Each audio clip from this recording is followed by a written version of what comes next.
So, this week we did a Facebook poll to see which character people wanted to see next. Muran the Battlemage or Marcus the Guardsman. So, the winner was Muran, so I'm going to go around and bug the team to see what they have to say about Muran. Let's go. Hi, I'm Brett McDonald. I am the concept artist here at Eon Altar. Today I'm going to be talking about Muran, our Battlemage character. Muran is royalty. She's kind of a princess of a nature-loving society. Here she is, just kind of showing off her affiliation to nature. Try to get as much green into these shots as possible because, you know, she likes green.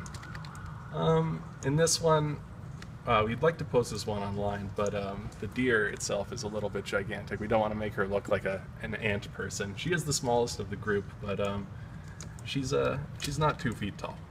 So that one's something.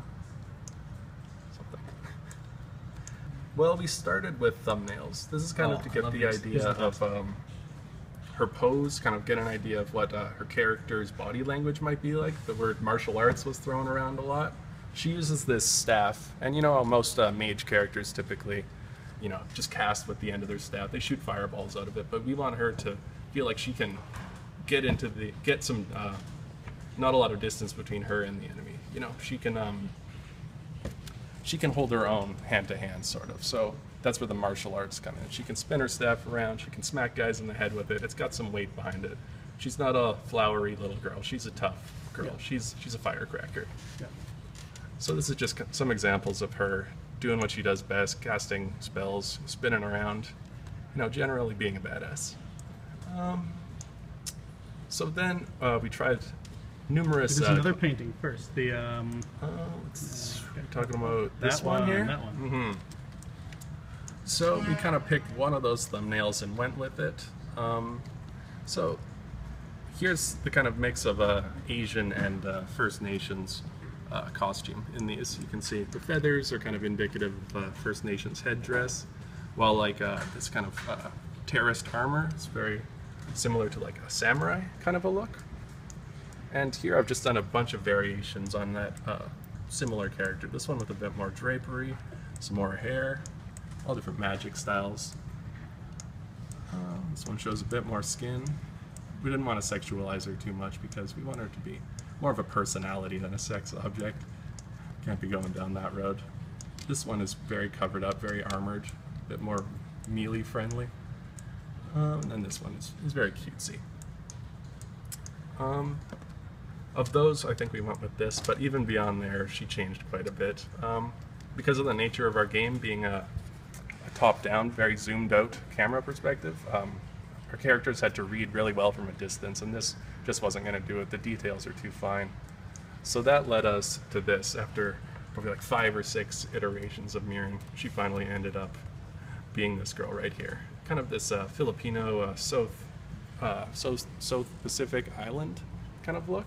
Skin's a little darker, she's got a wider face, and it's always been very important that she looks tough. She's cute, she's, you know, sexy, but at the same time, she can kick your butt. She's got some muscles. So that meant kind of bringing a lot of gymnast reference into the look. You know, just having her look tough. Here's a bit of a fine detail pass on her weapon. This is her staff. It's got a big club end, so it looks like it would really hurt if it hit you in the side of the head. Okay, I'll go. How about her final face? Do you have that? Oh, I don't have it open. Okay. We'll open one more. I can open it in 2 seconds. Open it. Okay. Or share. Yeah, that's our portraits. After about 1 million tries, this is what we have for her final face. As I said before, it's got that kind of Filipino, Asian, exotic look. For a while she was looking very Mila Kunis, but that's kind of out of the picture now. I'm a little sad to say. Anything else to show about her? I got some notes here. Babble a bit more about... What about the ancient dev reference? The ancient dev version. Let's open it up. Years ago, when I was a far less proficient artist, this was her look. She was kind of your Irish leaf-wearing elf girl. Yeah, not too proud of this one. I've come a long way.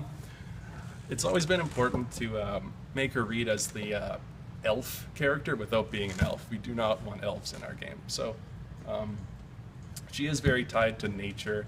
You know, she's magical, but at the same time, she's in no way an elf. You know, pointy ears out of the question. All right. Thank you very much.